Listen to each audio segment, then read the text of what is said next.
Conventions have been a problem for conservatives for a while because the minute we get any kind of fame or accolades or whatever, the mainstream media, the circuit around them, of course, conspires in order to make sure that we can't go. We can't promote our products. We can't interact with fans. Therefore, we have our own separate fandom online, but it's hard to meet in person because of all this stuff. I've, of course, been the victim of convention bannings a couple of times. The wildest and biggest, of course, was the World Science Fiction Convention, which banned me, calling me a racist bully. I had to fight them in a libel lawsuit in which I won, and they were forced to apologize for that. But that hurt my career in ways that I can't get back, even with winning that lawsuit. I'm still blacklisted from the industry. It's still crazy. Now, if you go afoul of the media narrative, this is going to happen to you too. And we've seen, of course, with Gina Carano, just one little Instagram post, which was innocuous, by the way, of course, gets her just blacklisted forever. Now, she is invited to the Fan Expo in Vancouver, and she remains so as of this date. But the way that they're trying to incite a mob against her ahead of this makes it really difficult. This happens every single time. I've seen it so many times before when a conservative gets into a spot like this.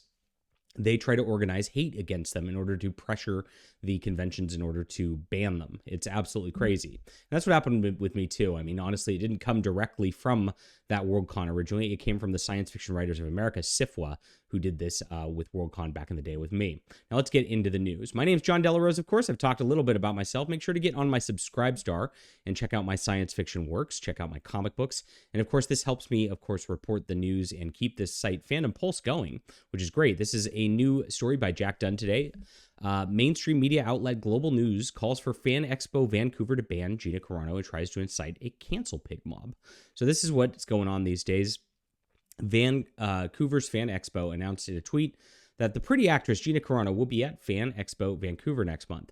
The announcement left the fragile woke cancel pigs in the mainstream media in a tizzy, calling for Gina Carano to be canceled from the lineup in an article for a Canadian website, Global News. To announce Gina Carano's convention experience, Fan Expo tweeted, "Whether you know her from Mandalorian or Deadpool, you won't want to miss meeting the fearless Gina Carano at Fan Expo Vancouver." I wish I was close to Vancouver. That'd be great. Get your tickets today. And of course, she tweeted back, "Fan Expo Vancouver, I'm coming to you. Monday, February 19th. It'll be my first time back in Canada in a long while. Looking forward to seeing you there. Get your tickets here." So she's, of course, helping the convention because she's got over 1 million followers. So that's huge reach for a convention. That's a big deal. But with that 1 million followers comes, of course, the hate cancel pigs who are going to then concern troll back.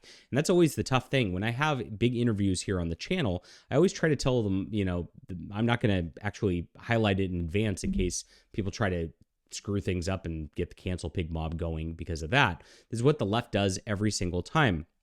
Now, of course, she got removed from The Mandalorian and dropped by her agent because of an innocuous post.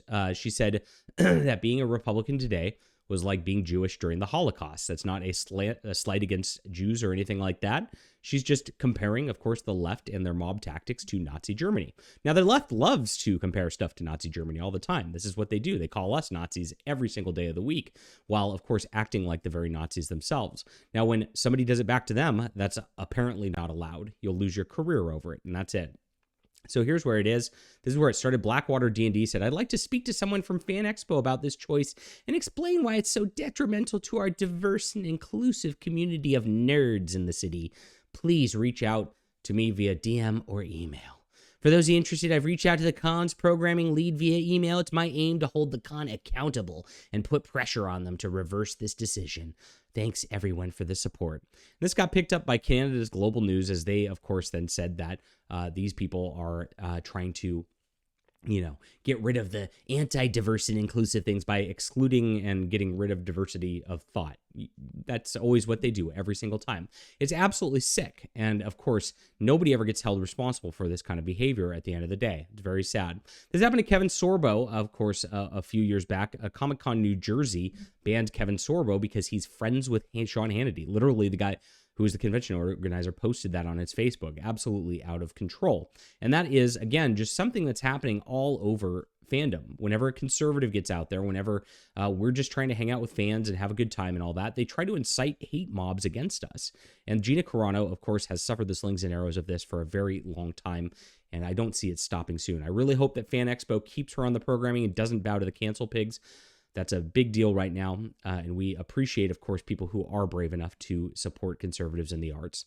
Leave a comment down below with what you think about this. Hit that like and subscribe button. We'll be back soon.